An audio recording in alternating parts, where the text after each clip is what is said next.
E muitas vezes a marcação, o pivô está de costas, o marcador está empurrando. Se ele está empurrando, ele está cometendo falta. E a arbitragem não está marcando. Isso antigamente não acontecia. Então, e com isso, numa quadra de 40/20, quando você puxa um contra-ataque de 3-1, 3 jogadores puxando o contra-ataque, porque o cara fez esse tipo de falta, você matou o jogo, favorecendo uma equipe tecnicamente muito inferior e às vezes consegue uma vitória no final do jogo numa atitude equivocada da arbitragem, porque ela não soube interpretar a regra. O papo tá bom, é que meu produtor Vitor Vita está ali atrás das câmeras, mas ele é curioso. E pra eu te perguntar se nessa Copa aí, qual Copa? A vitória do gol do Neto?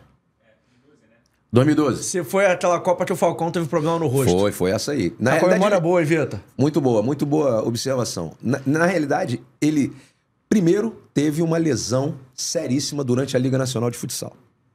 E ele não seria convocado. Foi convocado porque era o Falcão. Ele fez o tratamento todo e ele estava muito tenso durante o tratamento. Ele foi poupado em muitos jogos, inclusive, na primeira fase.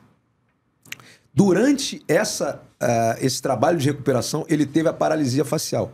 Ele não conseguia fechar o olho esquerdo, se não me engano. E ficou alguns dias com dificuldade de dormir, com insônia. E ele foi para alguns jogos completamente debilitado. Chegou um momento que ele teve que entrar. E ele entrou contra a Argentina, não foi nas semifinais, foi nas quartas de final. O Brasil estava perdendo o jogo por 2-0. O Neto fez um gol, ele entrou, fez o gol de empate e na prorrogação ele fez mais um gol. Na semifinal, ele jogou o suficiente contra a Colômbia, o Brasil ganhou com bastante tranquilidade, e na final ele fez o gol de empate no tempo normal contra a Espanha. Então, o Falcão jogou com paralisia facial, ele arrebentou naquele Mundial. Claro que o melhor jogador da seleção brasileira naquele Mundial foi o Neto, mas o que o Falcão fez pela seleção brasileira e com a genialidade dele naquele Mundial, ninguém nunca mais vai fazer. A gente estava falando da diferença de futsal para futebol de salão e tudo mais, e a gente tocou o nome do Falcão e eu sou obrigado a fazer aquela pergunta clichêzaça. Mas eu vou ter que te perguntar.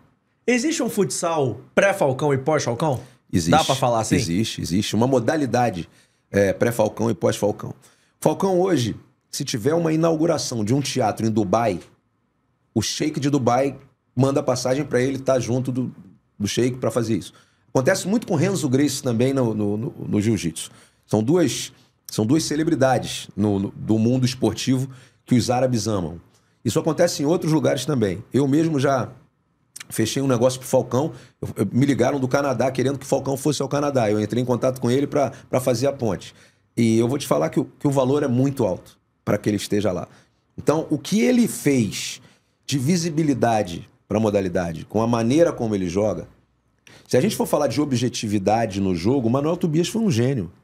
Foi sensacional, foi um cara extraordinário. Cortava para a esquerda, finalizava, tirava para a direita, finalizava, fazia de tudo com uma qualidade impressionante. Mas o Falcão sabia o momento certo de parar a bola. O time dele ganhando, o time dele perdendo, ele fazia uma finta para levantar a torcida, para tirar o adversário do prumo emocional e conseguir usufruir daquilo para chegar na vitória.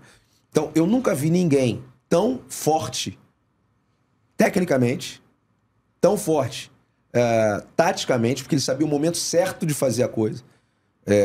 Digamos, tática ofensiva. Defensiva ele tinha um pouco mais de dificuldade, mas ele falava, não importa se eu errar uma vez e vocês tomarem um gol, porque se eu acertar, eu vou acertar 3 vezes. Então a gente vai ganhar de 3-1, de 4-1, de 5-1, porque eu vou acertar mais vezes. E nunca vi ninguém tão emocionalmente preparado para decisão, para tomada de decisão. Eu lembro que teve um Grand Prix, se não me engano, em 2011, foi em Manaus, um torneio internacional, Brasil e Rússia, que o nosso treinador, o Marcos Pipoca, que é um cara sensacional, inclusive faz aniversário no mesmo dia que eu, ele acabou sacando o Falcão depois de um erro do Falcão e deixou o Falcão no banco um tempão. Aí o Falcão entrou na prorrogação, fez um gol de peito. E o Brasil ganhou o jogo. De peito. Neto fez um passe em diagonal, ele entrou de ombro, assim, meio de peito, fez um gol que ninguém vai esperar. Então, assim, ele fez coisas pela seleção brasileira que ninguém vai fazer, ele fez coisas pro futsal que ninguém vai fazer. E sim, existe uma modalidade pré-Falcão e pós-Falcão, e todo mundo na modalidade está tendo dificuldade de encontrar entretenimento novamente, porque ele não está mais, e nem a geração dele. O jogo mudou um pouco em função disso. O jogo é muito bom ainda, é muito intenso. A gente consegue ter emoção no jogo, principalmente nos 5 minutos finais.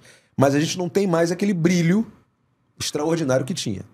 E acabou esse corte? Então calma aí. Antes de eu ir embora, não esquece de se inscrever no canal, ativar o sininho da notificação, deixar o seu like e o seu comentário e, claro, seguir as nossas redes sociais. A gente tá no @ForaDoJogoCast em todas as redes sociais, mas pelo visto, estamos expulsando, então vai, me ajuda aí!